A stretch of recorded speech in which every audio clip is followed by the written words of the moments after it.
fragile and conflicted affected areas. Thank you. The honourable member for Foothills. Over 8 years of this Liberal Prime Minister, farmers across Canada are just taking hit after hit.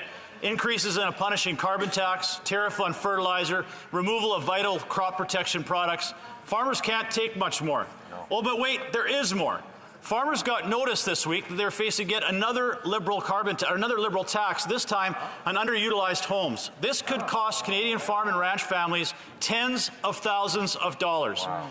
Why is this government punishing farmers yet again with another Liberal tax? Why, Frank? The Honourable Parliamentary Secretary to the Minister of Agriculture. Mr. Speaker, I want to thank my honourable colleague for his question. This government has always had the backs of farmers. Cash receipts are up. Obviously, climate change is costing farmers many dollars. On 30% of grains didn't make it to the market last year because of climate change. We're assisting farmers to make that transition, and we'll always be there to defend our farmers, and we should be proud of what the farmers do for us. Thank you. The Honourable Member of Foothills. Well, this just shows how out of touch this Liberal government is if they are defending farmers by using them as an ATM to pay for their out-of-control spending. Right. Most farm and ranch families have multi-generational homes on their properties. This tax will cost them tens of thousands of dollars. Even if the tax does not apply to them, the Liberals are threatening with fines up to $10,000 if they don't do the paperwork. Isn't it enough? This Liberal government is milking Canadian farmers with carbon taxes and punitive policies. Will the Liberals give farmers a break and exempt agriculture from yet another Liberal tax? The Honourable Parliamentary Secretary. Mr. Speaker, our government has always defended farmers and will always be there for farmers. Obviously, there's always some issues that will arise, and I've mentioned climate change has been a major issue for farmers, affecting farmers, whether it was in eastern Canada or out west with the droughts. We'll always be there to defend farmers, and I'll be happy to work with the honourable member on the issue that he's raised. Thank you. The honourable member for Charleswood, St. James, Assiniboia, Headingley. After 8 years of this Liberal Prime Minister, everything feels broken. Just yesterday, the Governor of the Bank of Canada confirmed that the carbon tax is adding a full 0.5 percentage point to inflation. While Canadians are struggling just to feed themselves, these Liberals are now planning to triple the carbon tax, making inflation even worse. When will the Prime Minister take responsibility for the inflation he caused, axe the tax, or move out of the way so Conservatives can fix the problem? The Honourable Parliamentary Secretary to the Minister of Environment and Climate Change. Well, thank you, Mr. Speaker. I want to thank my honourable friend from Manitoba for that question, and he will know that there's actually good news for families on the prairies, Mr. Speaker. As of April 1st, a family of four will receive up to $1,000 in Manitoba in the climate action rebate, Mr. Speaker. And referring to the Governor of the Bank of Canada, Mr. Speaker, he estimated that perhaps 0.1% will be related to the price on pollution in terms of inflation, Mr. Speaker. That is 1 cent for every $10. Thank you, Mr. Speaker.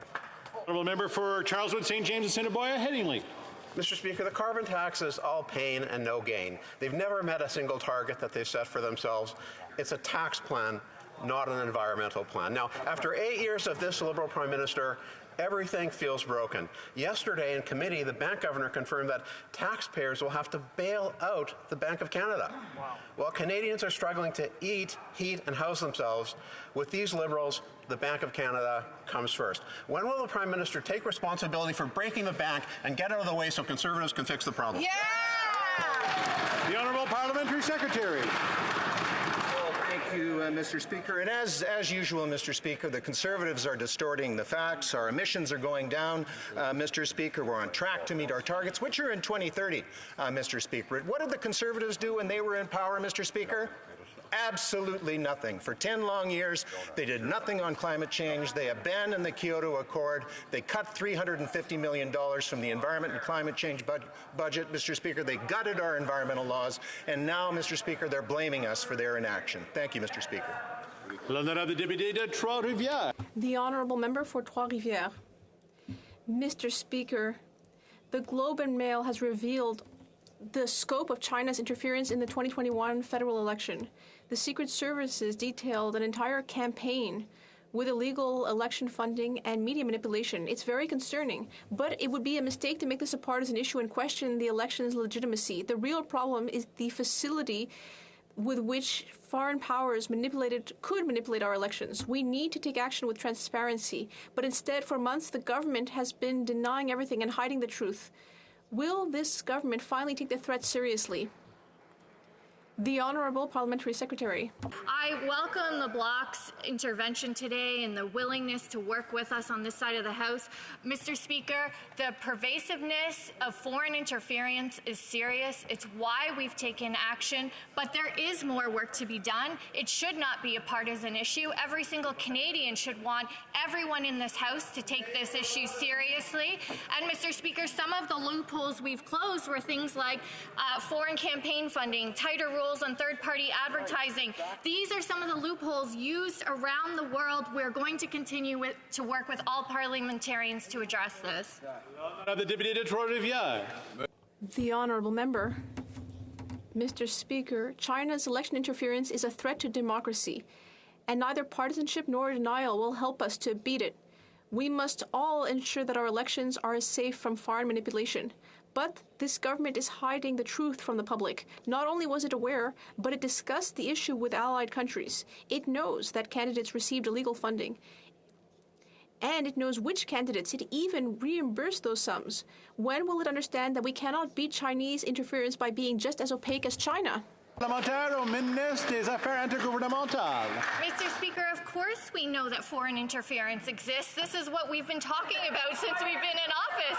It's precisely why we have put forward several measures to strengthen our democracy, our democratic institutions, and ensuring that our elections are free and fair. Mr. Speaker, foreign interference happens to countries around the world. We work with our partners and our allies on how we can counter it, and I encourage all members of this House to bring forward solutions instead of behaving recklessly like the Conservatives who use national security as a partisan issue.